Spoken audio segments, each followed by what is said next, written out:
Alright, so precious metals, silver, gold, copper, whatever you consider them to be, have been very vital in all of our history, starting in their very beginnings, being used for decoration and even maybe practical tools and other such things. Copper especially is very important because it, along with tin, started the Bronze Age, which really pulled us out of a lot of the older times we'd been living in. Bronze was a lot better than wood or any other of the very prehistoric tools we had to work with at the time.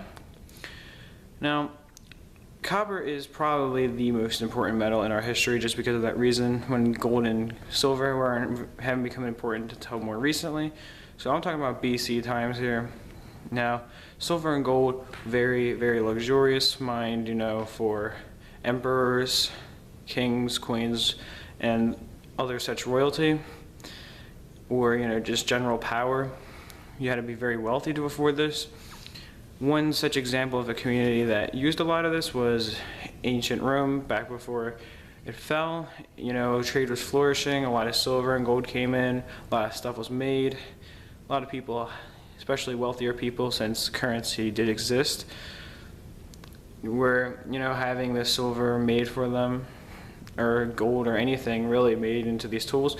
But silver really wasn't even as valuable as tin at one point, just because tin was used for making bronze, just like copper was more valuable than silver. Both these metals began to run low in the areas that they were mined just because of how many bronze tools were made. And that kind of combined with the fact that a lot of copper is very deep underground.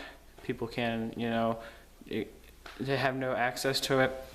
Those facts kind of combined and to make it more valuable.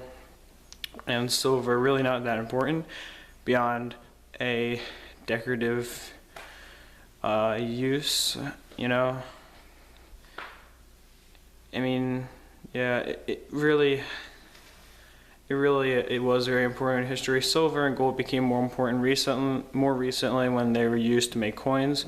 Silver, more specifically in the U.S., they backed the U.S. currency for a very long time, up until the 1980s. I want to say 84 or 86. Tell me in the comment section, please.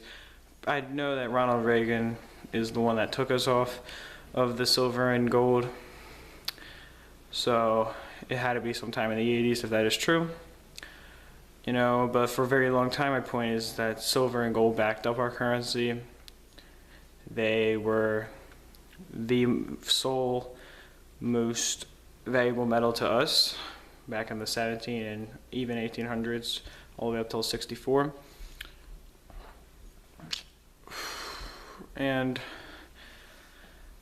silver and gold more recently have been used in computers, cell phones, all that stuff, and which makes them very important, also bumping up their value a lot. In more ancient times, besides the decoration, silver actually could be used to make sword blades or other such tools, just because of the fact that it was considered, you were considered to be a high part of royalty if you had a silver or gold sword. Handles and sometimes even blades were made of the precious metals, just to show how wealthy you were. Knights, very wealthy knights would have this done, or someone else like that. And I mean, it really has played a vital part in our history. Of course, all these metals are important, as well as the less precious metals like aluminum, tin, all that, iron, nickel. Funny thing is nickel is more valuable than copper, but copper is considered a PM, nickel is not really. Regardless, they did definitely play a very big part in our history. And sorry, I am kind of distracted. I've been working on another YouTube channel I just started, so I've been really busy with that. It's a channel of dubstep mixes. I'm sure you know what dubstep music is, and I've been busy with that channel. Sorry it took so long to upload this video, but I hope you enjoyed. Peace, love, and much respect.